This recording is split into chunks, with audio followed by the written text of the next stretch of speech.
Let's go for it. All right.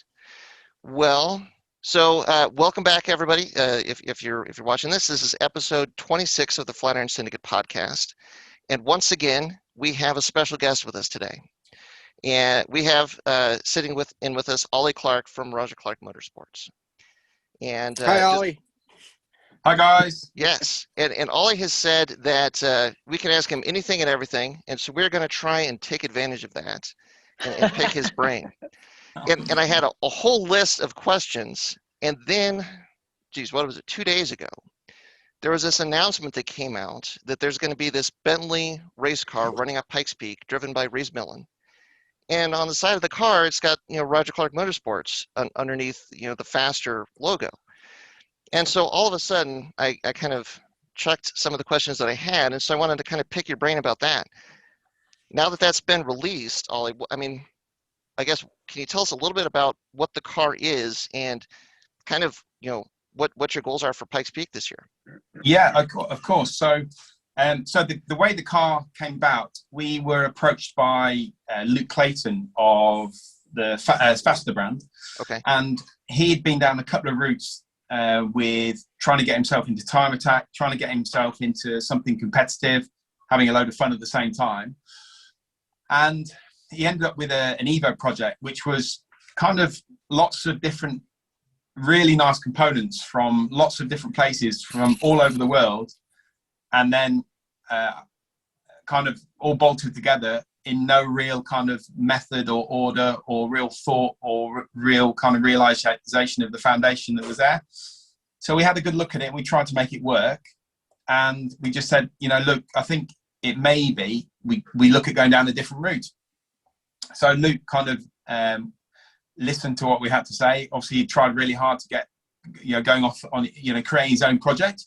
And guys, how much effort and time goes into these projects. Sure. Unless the plan's right, it was just not going to work for him. So we said, okay, let's kind of reconvene and let's try a different route. He said, but I want to be out in 4 months' time.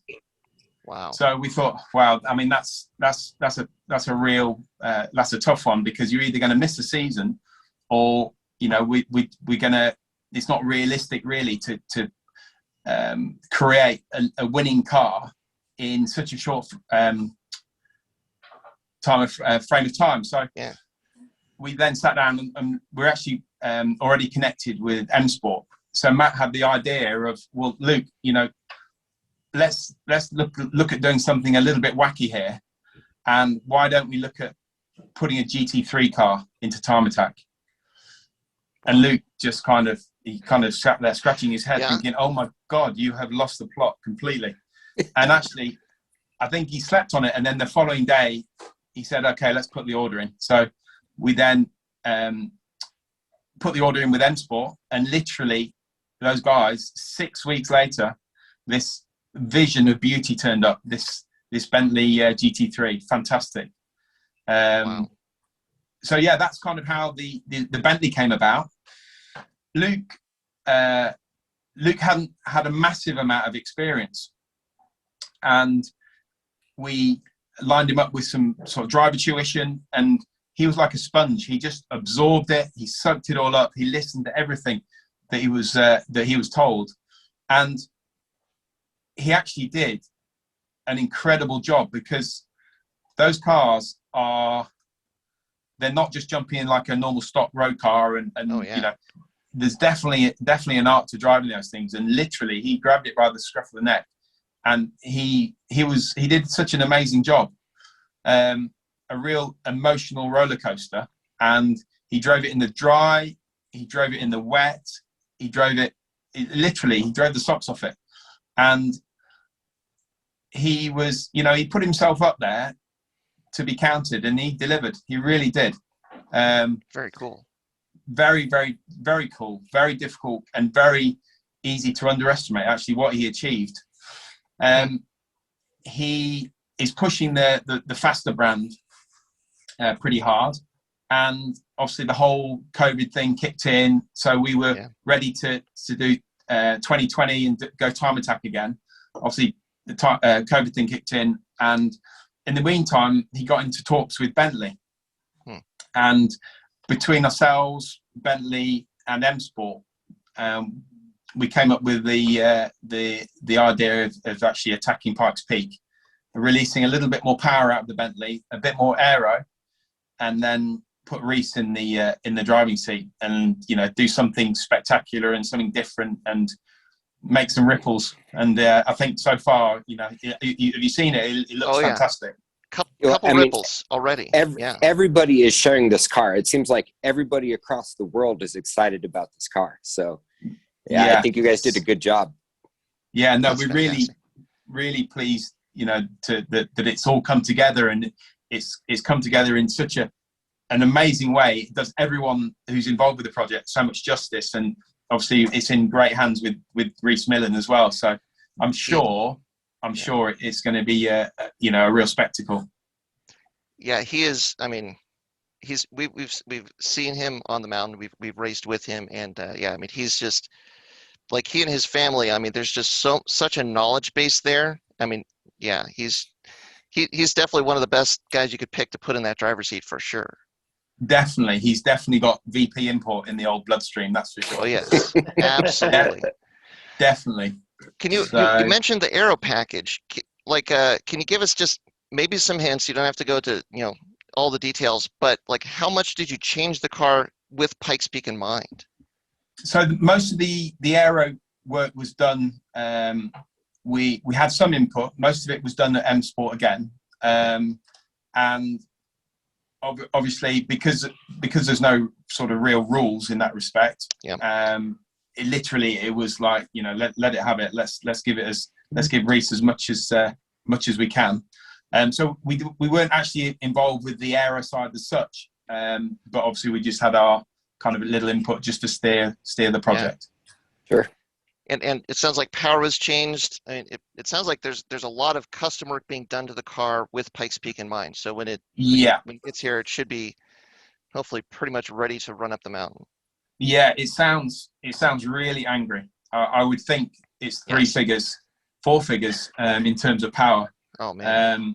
So yeah, you can definitely. I think in one of my Facebook posts, I said that I think the weather changes every time this thing starts up, and I think that's probably probably true. So, Absolutely. But no, I know it's in great hands with Reese, and I'm sure it'll all just be positive that's going to come out of it. So really excited for the whole project, really.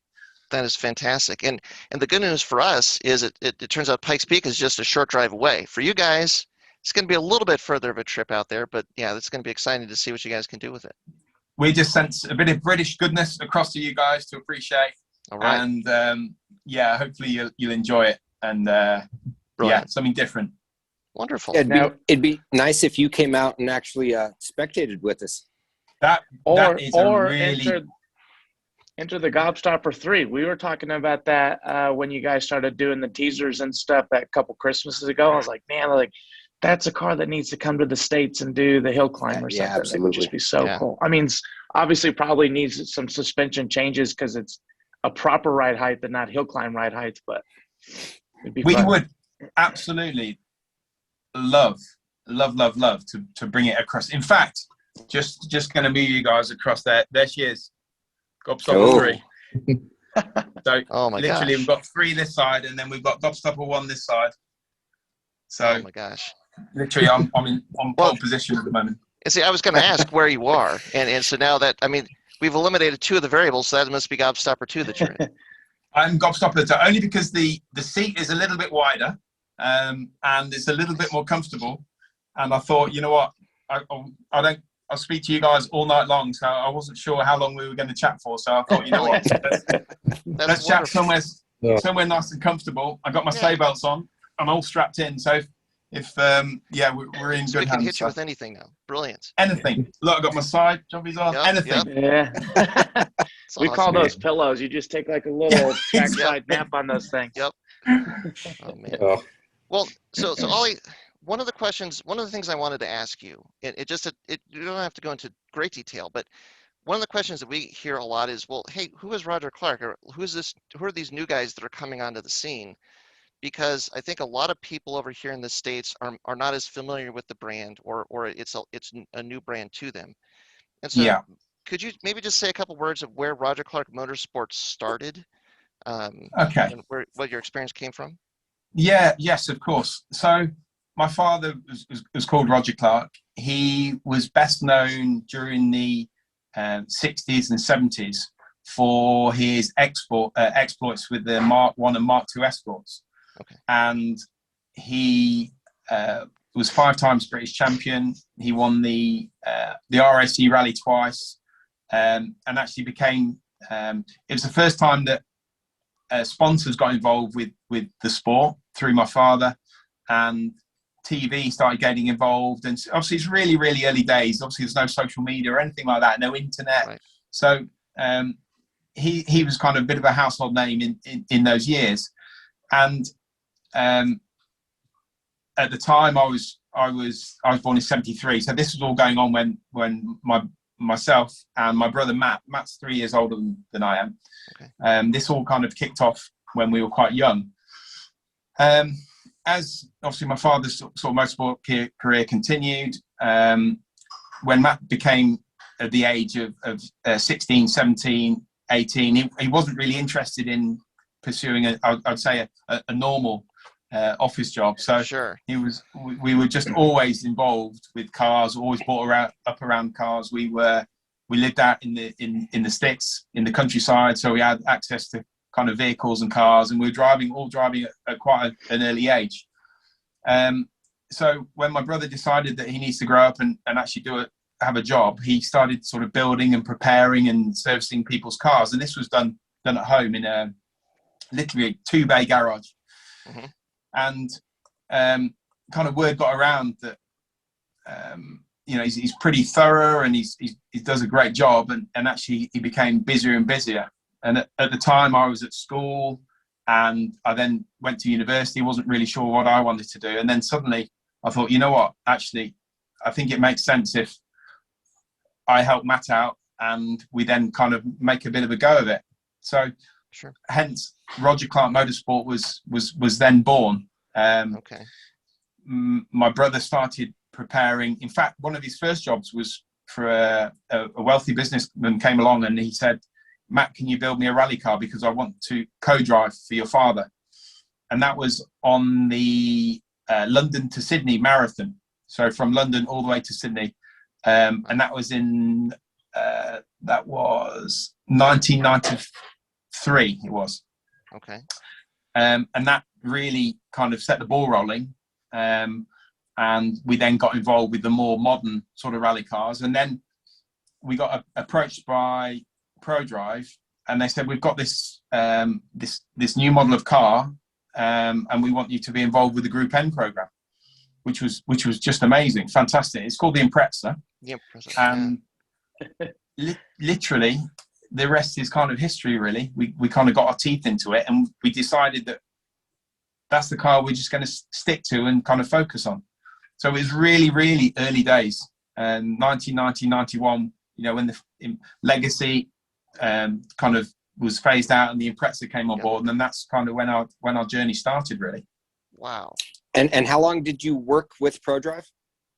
So we were always involved with Prodrive up until they moved away from Subaru, and I worked there I think I was there for a year in the Group N workshop, so I was building cars as well.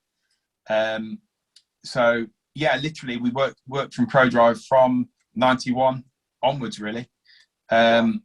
We were quite through what my father did with his rallying.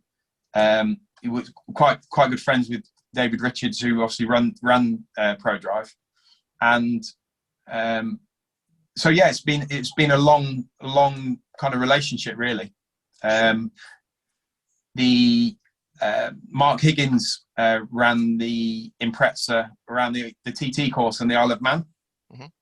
And that's got all sort of Gobstopper engine parts in. So the relationship has always been there, and it's still very strong. We still have contact with the guys, although obviously they're doing a lot of the sort of Dakar raid projects. They do lots of other projects as well. So And yes, it's a great.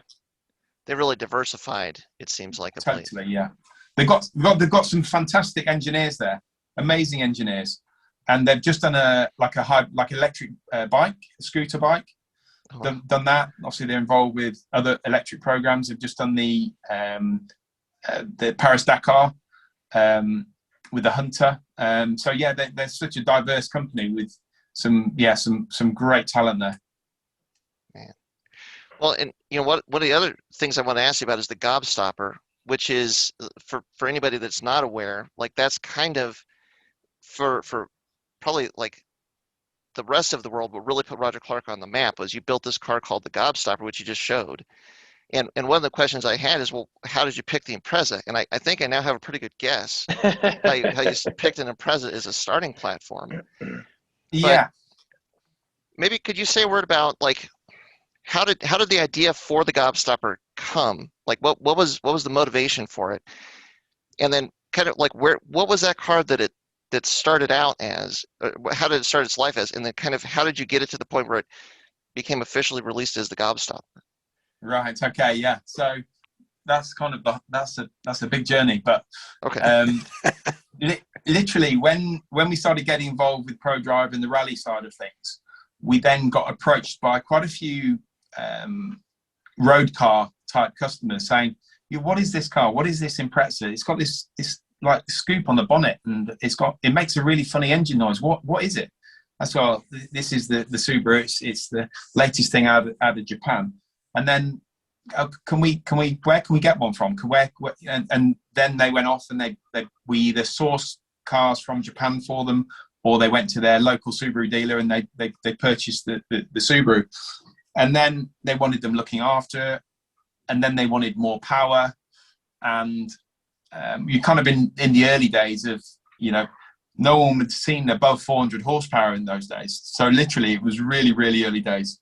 Yeah. So kind of word got around what we were doing, and we then started bringing more of these cars, obviously the JDM model across from Japan as a grey import, looking after them because the Subaru dealer network wouldn't support the grey import cars. So we were kind of looking after those, developing our own bits and pieces for them, exhaust systems and manifolds. And then we started developing items to give you more power. So we're looking at the turbochargers, and more often than not, you get kind of forced down a route when a customer comes along and says, right, this is what I want to do, can you help? And you go, yeah, okay, let's have a crack at it. And yeah. That's what happened on a few occasions. But we probably the biggest change in direction for us was for a customer called Haldor Johnson from Iceland.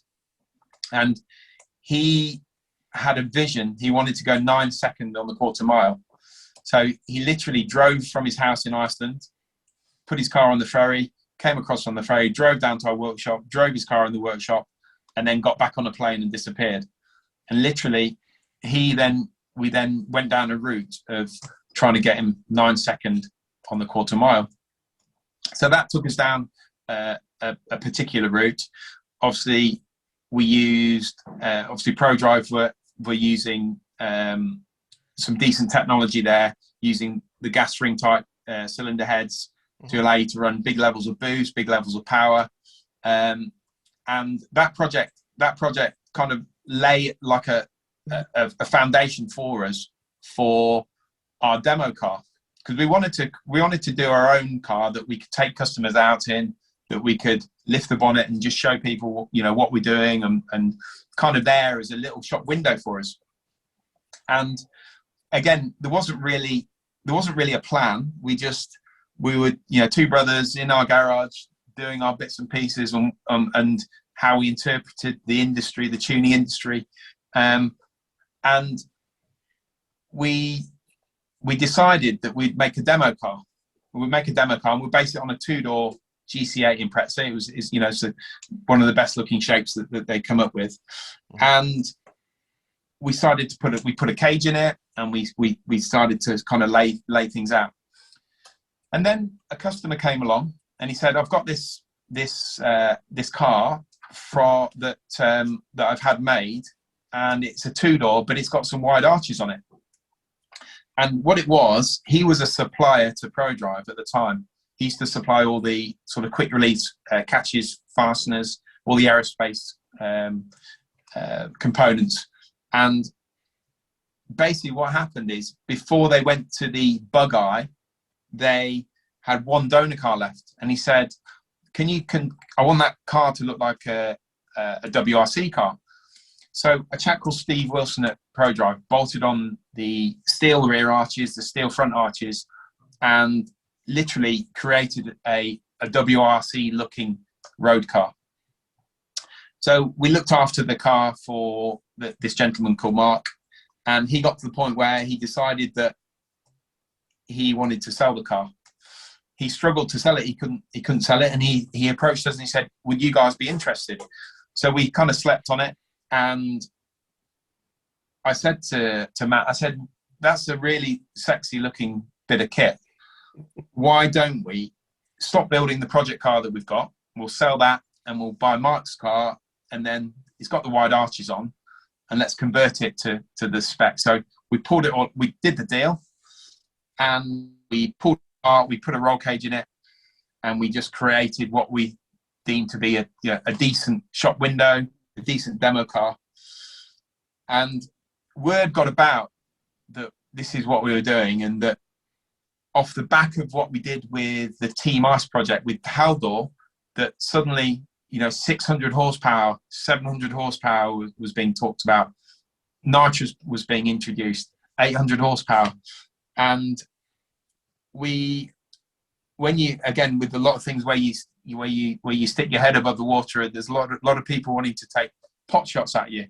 So there was comments on the internet, and they're not going to make it. It's not going to be possible. And this is where I am going somewhere with this.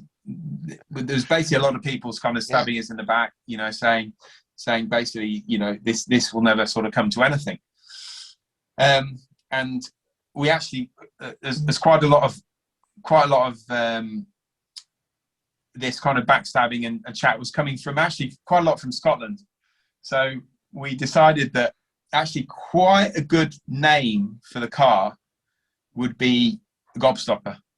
Because once you've got a gobstopper in your mouth, it's difficult to talk, and that's the official version. Okay. And there is a slightly different version, but it's basically designed. So the car was basically designed to shut people up.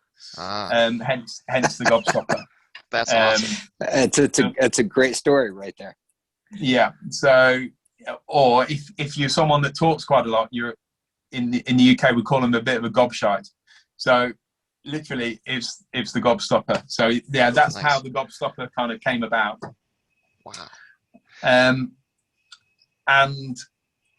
then we built this demo car, and literally Matt and I were sat in the office, and Matt's a hell of a pilot, and at the time he had his kids had just come along, and we sat in the office. He said, there's this series called Time Attack that's been around for a couple of years. I think it would be a good idea if we put the car in for Time Attack and just see where we are with it, see what happens. And I said, well, I don't mind driving it, or do you want to drive it? And we basically flicked a coin, and he said, well, you drive it. Literally, that's how it was. Wow. You drive it, and we'll see what happens.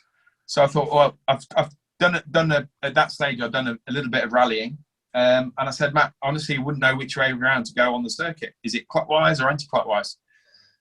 So a good friend of ours at the time, and still a chap called Matt Neal, British touring car champion.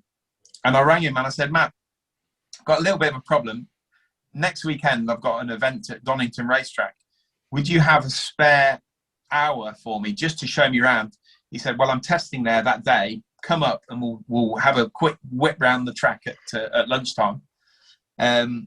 So yeah, I had my first driving lesson with him, and wow, I listened to what he said, and literally that was it. The following weekend we then did Time Attack, and we managed. I think we came second. So it was a baptism of fire. So that was the Gobstopper's first outing. So that's amazing. That's how it all came about. So you had done rally up to that point, but no asphalt racing, even tarmac rallies, or? Yeah, so I've done a little bit of asphalt. I've done mostly gravel, and that was mostly was in an Evo, Evo 5, Evo 6, a little bit of Subaru, and I'd also done an incredible event called the London to Sydney Marathon in 2000, which was 32 days in a Mark 1 Escort. So, and obviously because of my father and where we lived, we were out in the sticks. I've done quite a bit of ripping around the woods and around the fields and stuff. So yeah, done sort of quite a bit of driving in that respect. And I've also done Rally Finland. I got sponsored to do Rally Finland as a one-off, and also Rally GB. I've done that a couple of times as well. And yeah, so that was kind of my sort of motorsport sort of career to date, really. And you're saying that the Gobstopper at that iteration, Gobstopper 1 was somewhere between 600 and 800 horsepower about? It was, I think, about 650 horsepower. Okay.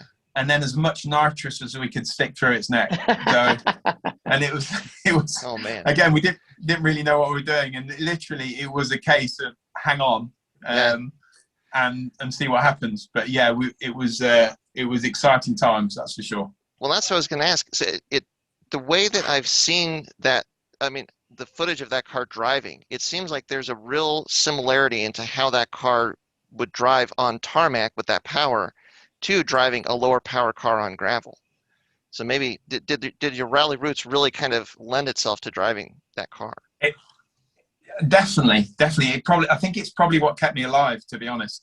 It was lots of power with nitrous, running quite a narrow 235 tire. Wow. And also the series ran on the Toyo R888 tire. So literally it had its kind of limitations in terms of trying to stick that much power through it.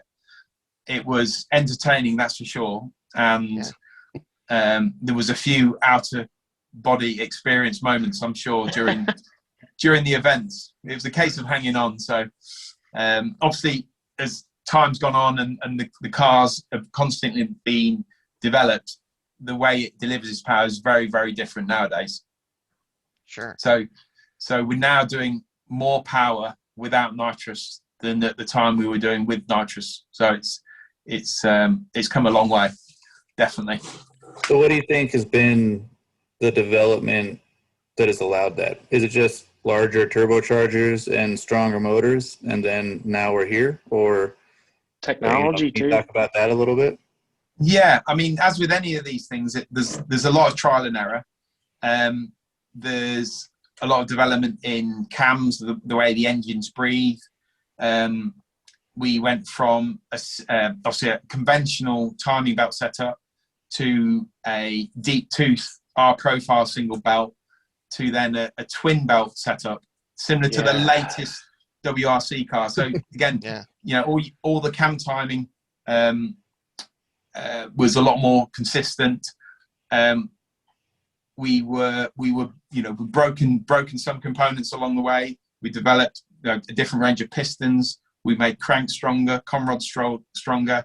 But it's, as you know, Tasso, it's a continual. You're just addressing the next weakest link, aren't you? Yeah. And that's kind of the journey that we got onto. We broke flywheel bolts, we broke gearboxes, we snapped cranks, and literally you end up kind of reinventing the wheel in a lot of the areas.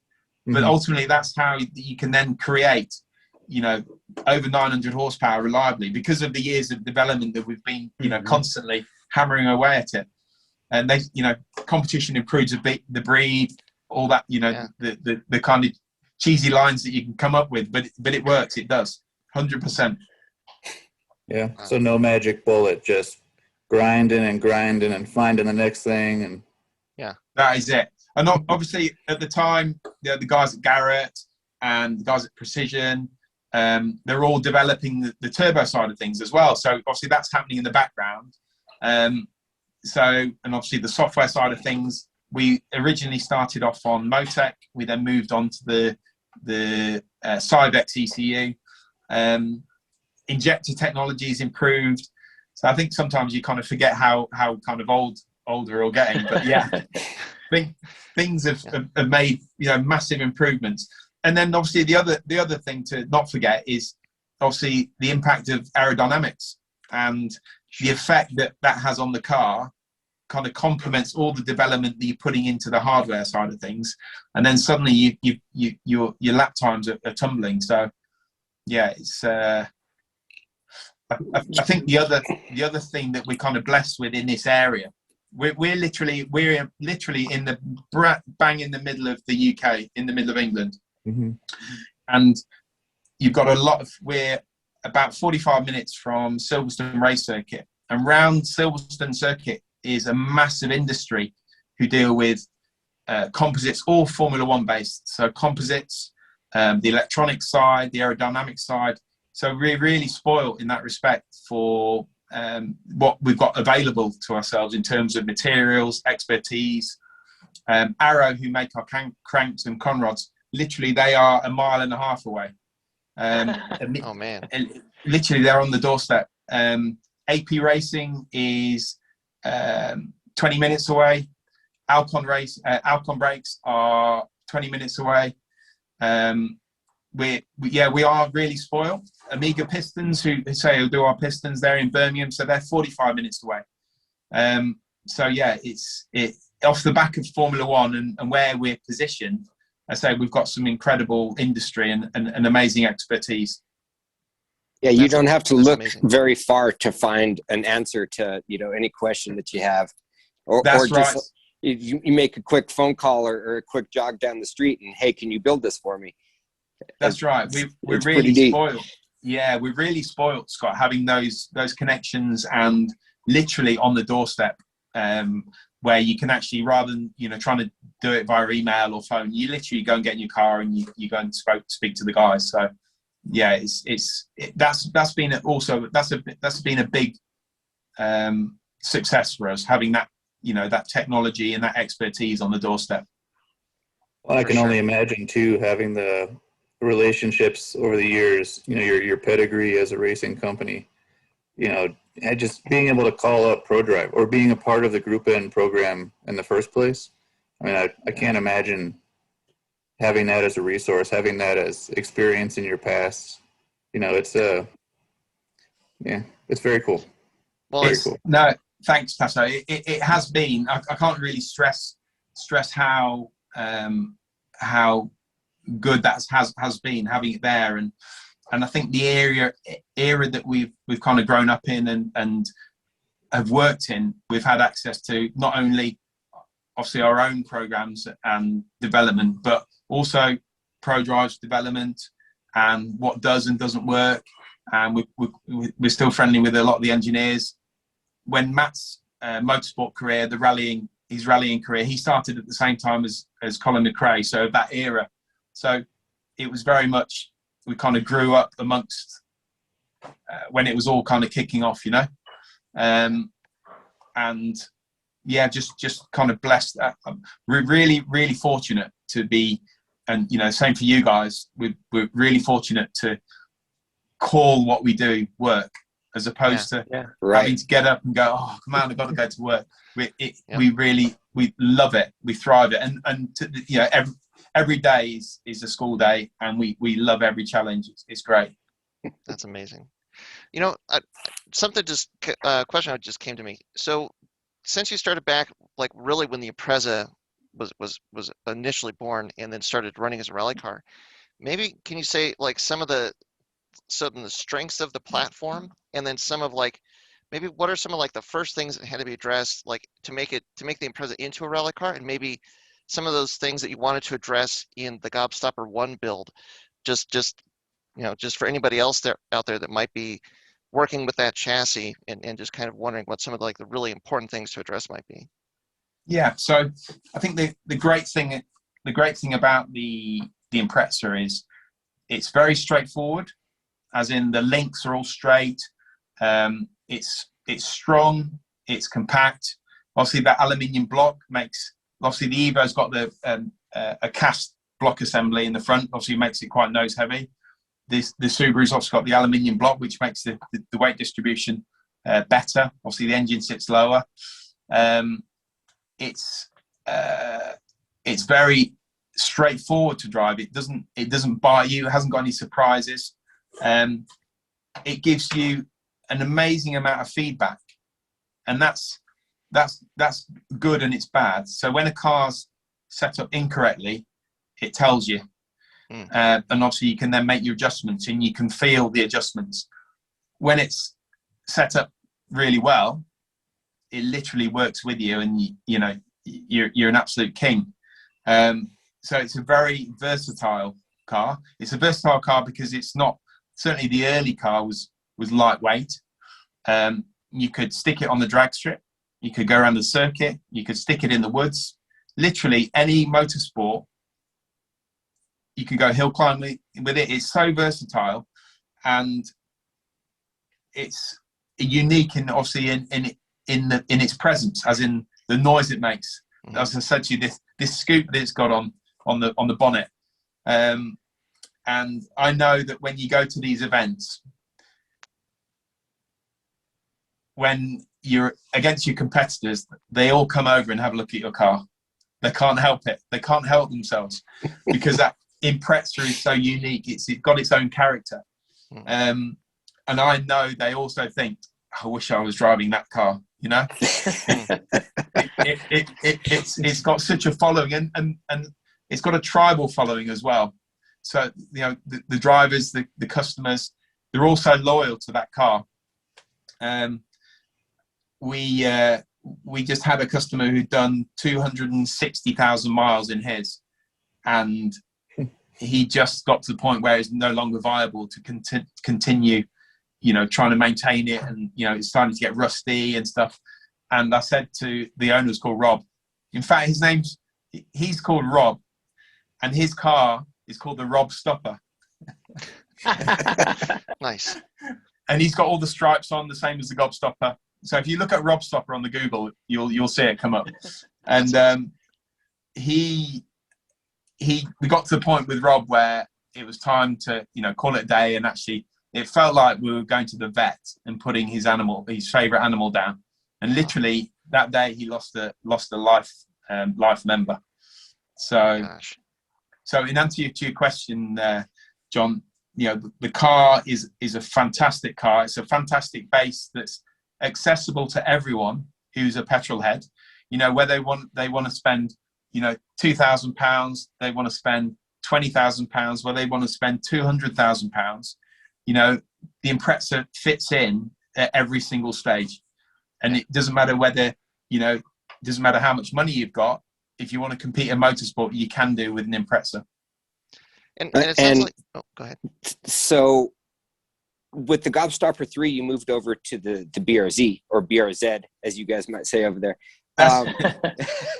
And what made you switch platforms? What made you decide to jump over to that platform? Well, and maybe riding on that, because that's the first one that you've built that is totally like your design from the ground up too. So what was the inspiration for that as well? So going back 2 steps, we built Gobstopper 1, we did Time Attack, and we had some great success with it. And we also did an event called 10 of the Best, which is a drag, a handling, and a top speed run. And the car constantly got evolved. We developed the first sequential box for the Impreza. We developed the first dry sump system.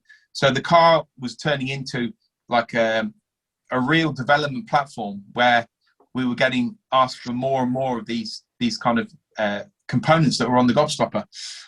And for example, with the such was the rate of development, was when we did 10 of the Best, they do a quarter mile in one lane, and then on the other lane they do a top speed run. And we went one year, and in the standing mile, we did 194.3 miles an hour in a straight line. And they said, "Whoa, guys, you're going too fast now. We're going to reduce it from a mile. We're going to knock it back to a kilometre. So you're going to do your quarter mile, and then you're going to do your kilometre run." I said, "Okay, fine." So the next year we went back, and we did 194.4 miles an hour in the kilometre. And they goes, "Guys, what? God!" So they literally shortened it that much, but such was the rate of development that we were making more power, better power. We managed the same speed in a kilometre as opposed to a mile. Wow. So we then, at that stage, we then decided that we're going to, we got a little bit caught out because Gobstopper 1 was a bit of an accident. It wasn't really a commercial thing for us at the time. It was literally just a shop window for us. And we decided we were just going to run the same formula, but create it in a more modern car. So we chose the hatchback. And we just applied the same formula, a little bit more development on the engine, but we put it in the hatchback. And at the time, the World Time Attack, Nemo was doing great things down in Australia, and that made a massive impact. Because halfway through the project, we thought, "Oh, well, hang on a second, we're missing a trick here. We need to put more onus on aerodynamics." So we ended up with the big wing, a lot more on the canards, the floor, and Gobstopper 2 has been a lot more refined car to drive from literally when you're in the heat of the moment. It's a lot easier car to drive than Gobstopper 1. But Scott, in answer to your question, we then wanted to go again. So we had to kind of better Gobstopper 2. So literally it was a case of, right, let's have a look at weight. Let's have a look at the size of the car. The power plant is the same. At the same time, while we were building Gobstopper 2 and now Gobstopper 3, Gobstopper 1 was getting all the development in the engine. So we've actually done quite a bit. We did a street race with it a couple of years ago where we tested all the anti-lag system that we developed. And obviously at the same time, that allows us to run Gobstopper 1 without putting any mileage on the transmission for Gobstopper 2 or Gobstopper 3. Literally all the data goes straight across into the new car. Wow. Again, more of an emphasis on the aerodynamic side, weight, handling. And again, like Tasso said, literally it's a constant development of kind of everything really. And everything that Matt has learned in the past 40 years is going into that car. So it's an exciting platform. Obviously it's two-seater, it's much smaller, less drag. And it was, I would say, probably the best looking car that you could kind of make that sort of GT3 kind of looking car current, Oh yeah. Beautiful. I think one of the fun things too is that you guys drive a lot, and Scotty and I were talking about that yesterday, like the amount of feedback that you get when you know about cars, when you're working with cars, and then you're actually out there driving them and not just like limping them around, but like really pushing the cars. The amount of feedback you get and development and how much you can put back into it, it's way better than saying, "Hey, drive this car and tell me what you think." "Oh, I think it's okay," versus getting in the car, driving is like, "Man, this thing is awful," or "We can make these few changes." Like that's a huge, huge advantage too. Yeah, Ryan, absolutely. Like that you hit the nail on the head, 100%. It would be really easy. One thing that we did when we first went up to that Donington race meeting, we went in at the deep end, didn't really kind of understand the full kind of format of Time Attack, but we looked around and everyone in the classes were like pro drivers. They were rented drivers in, and literally they were just sending pro drivers out and saying, "Okay, what do you think of that?" Whereas we went at a slightly different angle in that we kind of built the car and we did the driving, and literally it was all in house. So I think we got quite a lot of respect for that at the time when we were doing that. And then really when you then get customers into the premises and they say, "Can you give me some feedback on the car?" literally you are telling them exactly what is wrong with that car, and that gives them a lot of confidence in what you're doing, because you've learned the hard way. You've gone out there and done it. So absolutely, Ryan, 100% agree. You can't actually beat it. And that just adds to your credibility also, because you can tell that customer exactly what they need, exactly what modifications need to happen in order to better their car, to make them a better driver. I mean, with all your years of experience. 100%, Scott. It has been difficult in some areas, but it's definitely been worth it in the long run, where literally you are on the front line. You're learning everything about these cars, and then you're sharing that information with your customers, and it definitely is the right way around. We think anyway, definitely. Yeah, for sure. We agree too, totally. It's such a different perspective too, because you're so invested in the project, and so you're paying attention to so many different details. It's not all power or all suspension. It's every little quirk of the chassis, because you're driving it and it turns okay, but man, if that turning was just a little bit more crisp, boy, if we could just sort that out, then maybe we could push it this faster. And so then you go down that path and you find that solution, and then you find the next little niggling issue to address. Yeah, I think also, John, it's quite important to mention at this point where you're getting a customer in, and it's about getting under his skin and understanding how he's using the car. And actually, I would say probably half the inquiries that we get, we're actually talking the customer out of tuning the car or modifying the car because it's not correct for his application. You then obviously get the other 50% who are track focused. They want to go faster. They want to improve things. They want to go better. But in a lot of cases, they've read something on the internet. They come to you and they say, I want to put stiffer springs on my car. Yeah. Well, okay. Well, how do you use the car? Well, I don't really use it, but my missus, she takes the kids to school in it. So, well, actually, you might want to rethink that and decide on going to a softer type setup. So it's really, really about understanding their application and guiding them correctly. It's not about, trying to sell as much stuff as possible and trying to, talk them into something that doesn't fit in their life. It's about giving them the correct advice, the right advice. So when you see them 2 months' time, they come and shake your hand and they say, thanks very much. That's just what I wanted. We have a term around here for that. We call it ruining Christmas. Ruining Christmas, right? Because so many times they come in and like, I want 600 horsepower for this car that I drive 30,000 miles a year, and let's do this. And it's like having that conversation of like, you need to think about this, think about this, think about this. I really don't think that's what you want. You really want this. And getting the right build, the right parts, the right kind of like, path for that customer. Yeah, that is a big deal. Definitely. Yeah, definitely. We definitely. Sorry, guys. I was going to say it's one of the things. It's one of the things that drew me to Flatirons in the first place. I really wanted to.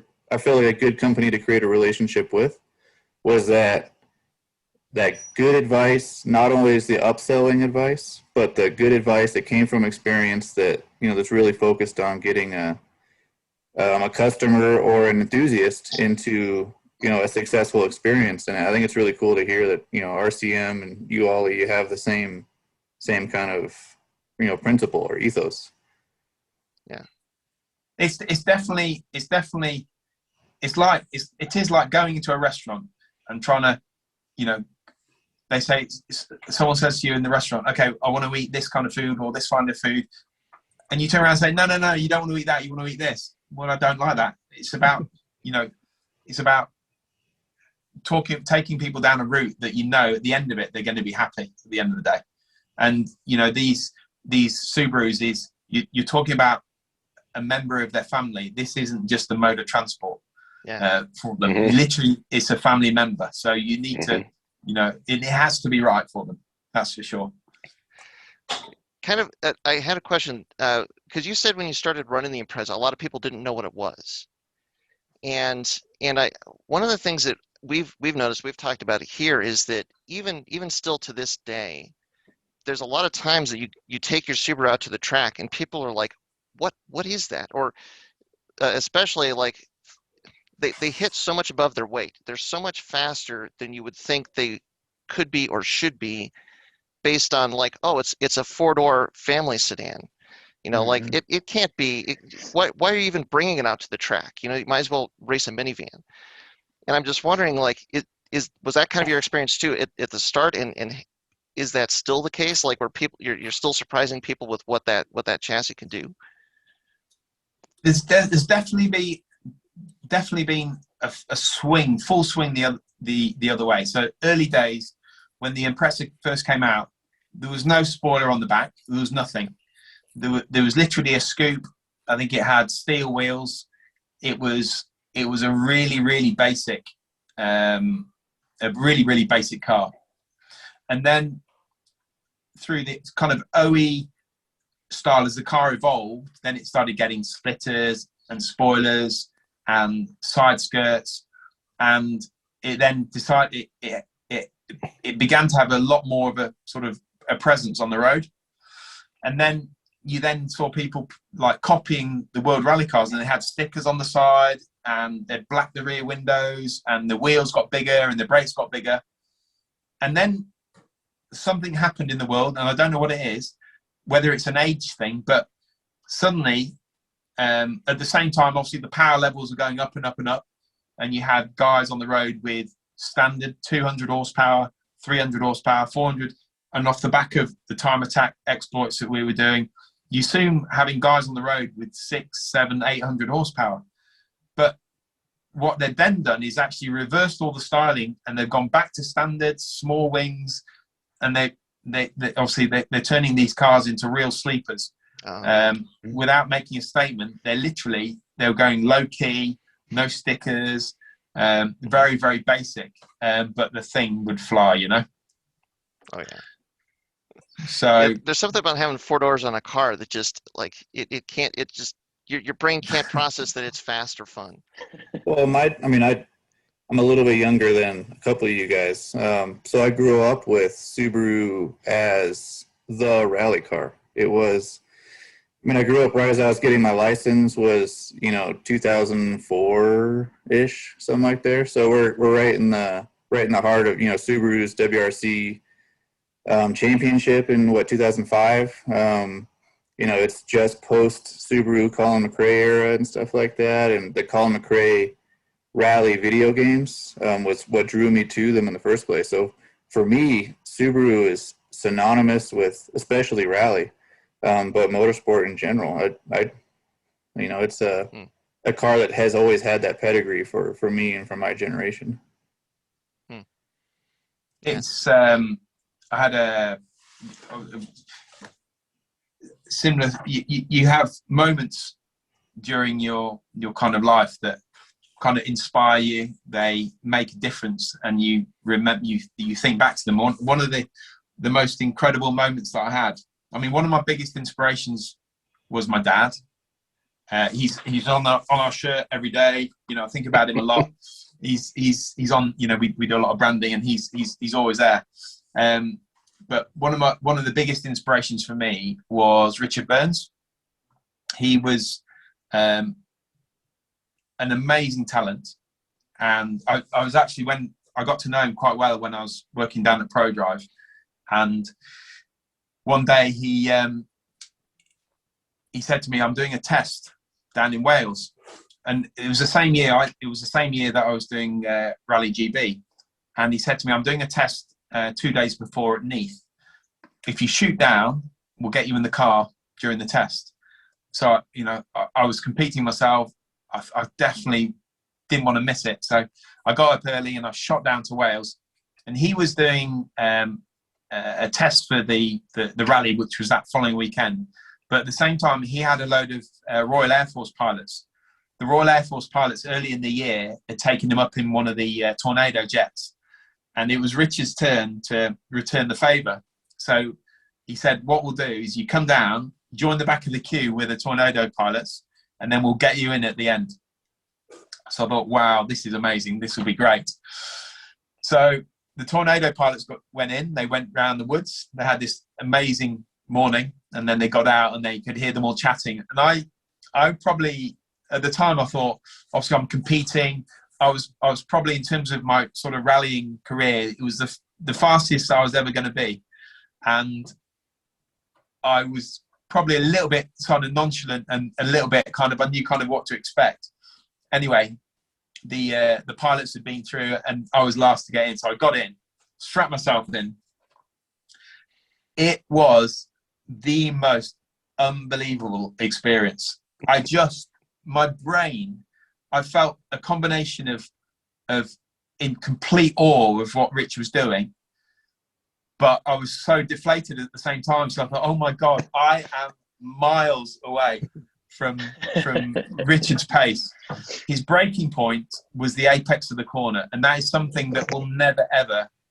That's probably been my biggest inspiration to the driving side of what we've done. Unbelievable talent, the nicest guy, and yeah, I just I think of Rich. I think of Rich a lot actually. Very what he achieved in the short number of times, the short number of years he was on the planet was amazing, and a different style to Colin. Colin was just balls out, flat out. Richard is obviously a lot more progressive, but a very precise driver. But yeah, again, we're kind of, all of us are real honoured to have him in our little bubble, Subaru bubble, you know? Amazing. Yeah, it's true. Like, yeah, if you come at it from that, if you paid close attention to the motorsports, I mean, yeah, those 4 doors, it's like, that's the fast car. But yeah, that's something, that's kind of one of those bonds that the Subaru people have. We get it, and other people just, maybe they never will. I feel like we ought to just ask you for all of your awesome motorsport stories. Like, you got to ride with Richard Byrne. This is the Olly, You did. Olly Motorsports podcast. And development. I mean, what else? It's pretty amazing. It's pretty amazing what Roger Clark has done. I mean, yeah, I mean, wow. Yeah, it's fantastic. Thank you. It doesn't happen by itself, as you guys know. You know, there's many. None of this happens from 9 till 5. The normal day, work, Monday to Friday. That doesn't happen. Literally, it becomes part of your life. It absorbs you in a great way. Matt and I are fortunate in that we both kind of drive each other in that kind of little bit of competitive brotherly way. Sure. If I work till 5 o'clock, he works till 6 o'clock. He works till 6 o'clock, I work till 8 o'clock. And he works till 8 o'clock, I work till 9 o'clock. You know what I mean? And it was always been like that. We both drive each other. We're also very, very different. He's very hands-on. He's the brainchild with all the Gobstopper projects. I call him the mad professor. He's ruthless in perfection. He just wants to get to the best. He's very, very driven. I am more on the kind of commercial side of Roger Clark Motorsport and try and keep the doors open and try and make it work. But I think together the between us it seems to work. So we're kind of blessed in that. Got a lot of respect for each other, a lot of respect in our different roles within the company, and obviously because we're of the same blood, we've got massive trust. In fact, the trust side doesn't even come into it because that's something we don't even have to question. And actually, I think hopefully that sort of comes across when we're competing. He'll strap me in and he'll send me off and he'll say, go and try that. Tell me what you think. So it's it's been a hell of a journey. Well, and so first, Olly, I want to say we've taken up a lot of your time, and thank you very much, first off, for just coming and sitting down with us and chatting, which is amazing. And I it's early here, but I think it's getting late there, so I don't want to keep you too much longer. Boys, I'm strapped in. I'm all comfortable. Don't worry. Oh man. I saw in a video recently you talked about having a set, midnight as like a hard stop time because nothing good happens after midnight. So it seems like this guy might have some passion for motorsport. Yep. Yeah, that's right. 12 o'clock was the twilight zone. Anything after 12 o'clock when you start seeing double, and that's when mistakes happen. So yeah, we used to say, well, that's it, finished, time, bedtime. Well, so, I remember watching one of those videos where you're getting out of the car at Goodwood and they're interviewing you, and just to see like your enthusiasm, and you're just like such a personality It's so fun to be on here right now with you, just to see like you're still that fun.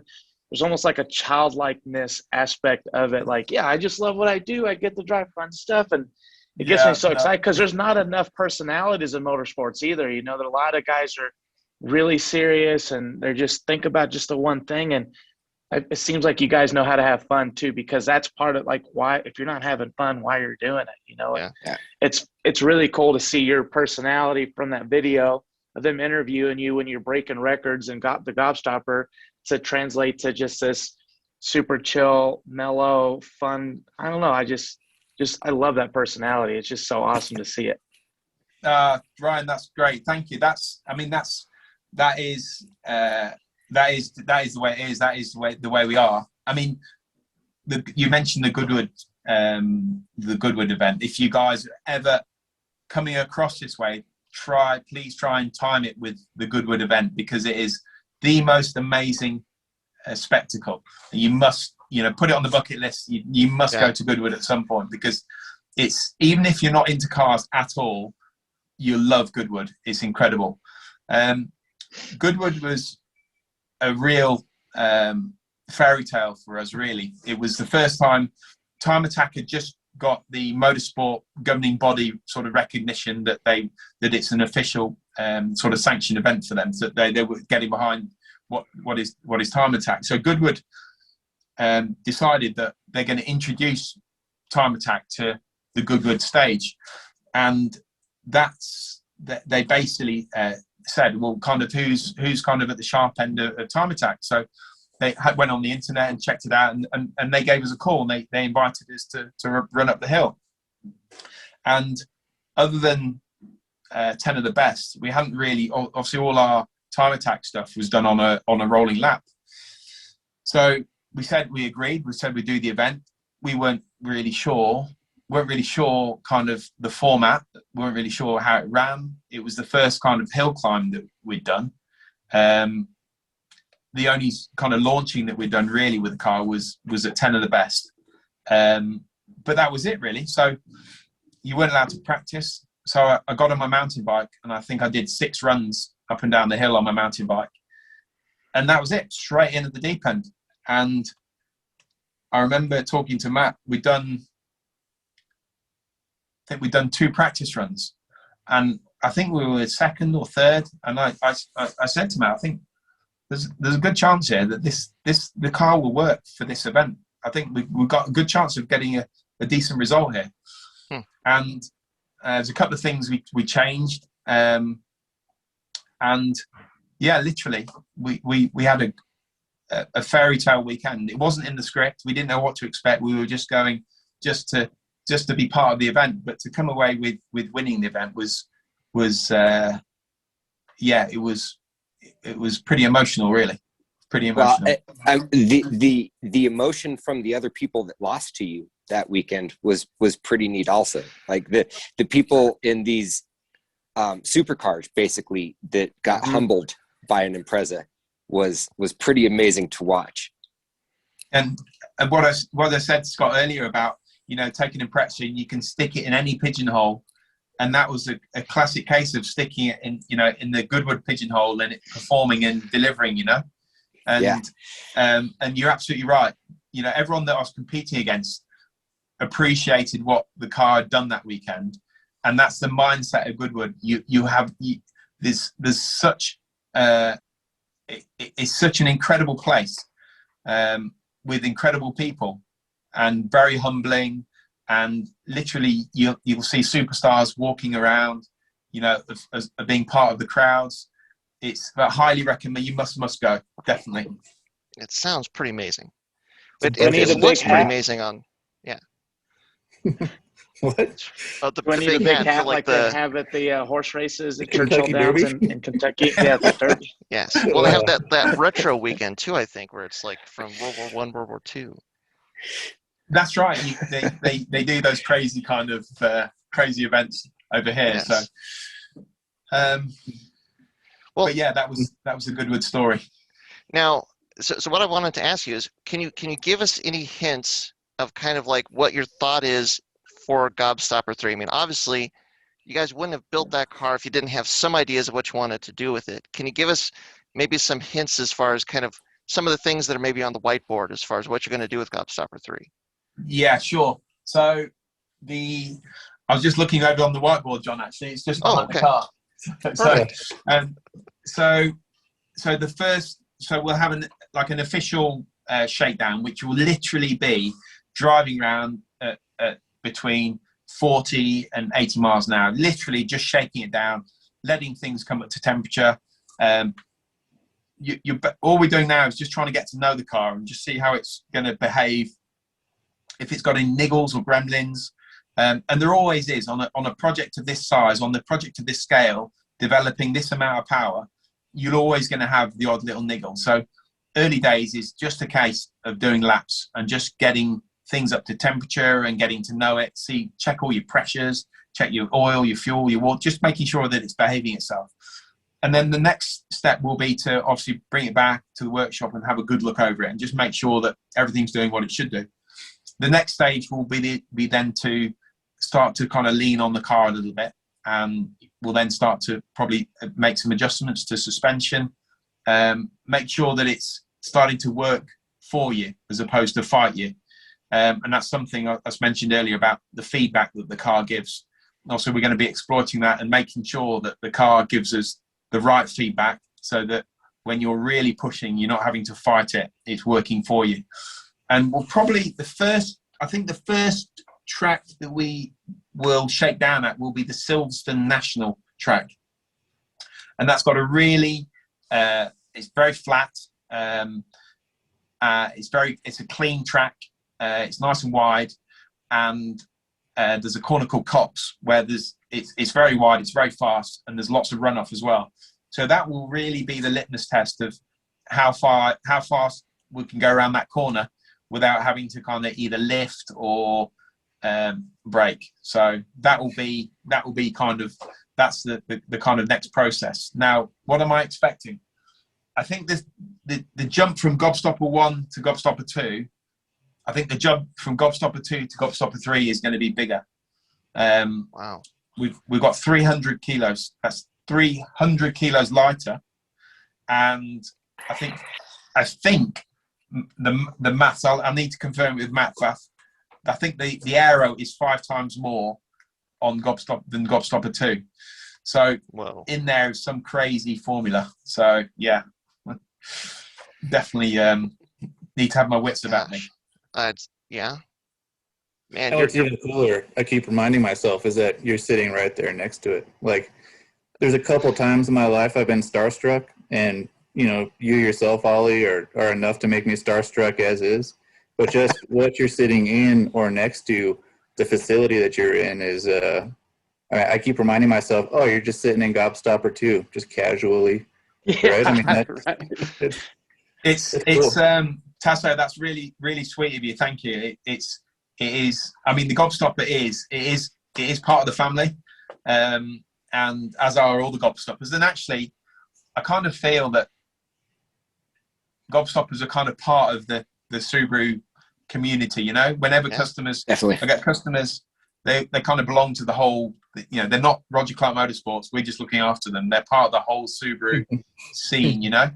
And we get a lot of customers that just want to come. They might come and pick an oil filter up or whatever, but they'll always say, kind of have a quick look at the Gobstopper. So they have come in and have their little fix as well, and that goes to you guys as well. Anytime you're this way, please come and say hello to the cars. So always welcome. Have to do that. It's kind of funny to think with the Candy being the everlasting Gobstopper, those cars really have been like everlasting in the Subaru community, and I mean, and just continuing to evolve, which is awesome. Yeah. It's one of the a real honor for us was when Corgi, who make the little model cars, they bought out the Gobstopper as a little model car. That was I didn't think a little model car was going to make me feel so humble, but yeah, that was pretty special. That's awesome. Yeah, it's you guys have been a huge part of the community over there, and it's so cool to see like the community over here starting to become aware of what Roger Clark Motorsports is, what you guys do, what you guys are all about. And that's, again, I'm so glad that you could join us and kind of, let us behind the curtain and get more of a window into what you guys are doing. It's just awesome. That's great, John. We've always been, obviously I know we're a few miles apart. We've got the Atlantic Ocean between us, but the door is always open, to you guys. And, everyone in the Subaru community over there, if they're over in the UK at all, they're always welcome. Very, very welcome to just come around and soak it all up and throw as many questions at as you want to. It's an absolute privilege, no problem at all. Oh, that's amazing. Well, and we really need to get you and the Gobstopper III and the rest of your crew over here. If not for Pikes Peak, maybe so you can come whoop up on some of these people in the Global Time Attack series over here. Yeah, we would love to see that car over here and let people see what a properly engineered car can do. Well, Scott, never say never. That would be awesome. That would be absolutely, and I think that has to be on the old bucket list to bring the car over to the States and see you guys. That would be amazing.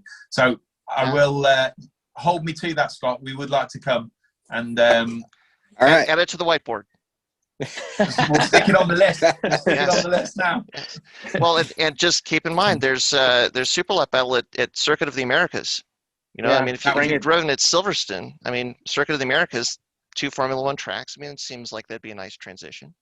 Yeah, that would be amazing. That would be awesome. And I think when we iron all the gremlins out of Gobstopper 3 and get to know the car and actually bring it up to speed, and I think seriously we need to go back to the whiteboard and put it in permanent pen. USA. Here we go. Brilliant. Yeah, I like it. The little summer tour over in the States. That's right. That would be amazing. Yes. Well, I tell you what, Olly, I really don't want to keep you too much longer because I think it's kind of getting on there, but we might have to get you back and do this again a time or two. If nothing else, like Tassos said, just to kind of hear more of your kind of experiences and stories and motorsport and whatnot, because it's brilliant. John, absolutely, to be part of your chats like this is great, and anytime I would love to be part of it. So yeah, just drop me a line and I'll be here. We'll find a different Gobstopper to sit in next time. Brilliant. That's cool. That's amazing. Well, Olly, just thank you again so much for doing this, for taking the time out, and really appreciate it. And we will definitely do it again. I'm going to hold you to that. I'm going to put it on our whiteboard. And I guess until next time, just everybody, thanks for listening, and stay tuned with Flatirons Tuning. Thanks, Olly. Thanks, guys. Cheers, guys. Thanks a lot. See ya. Cheers.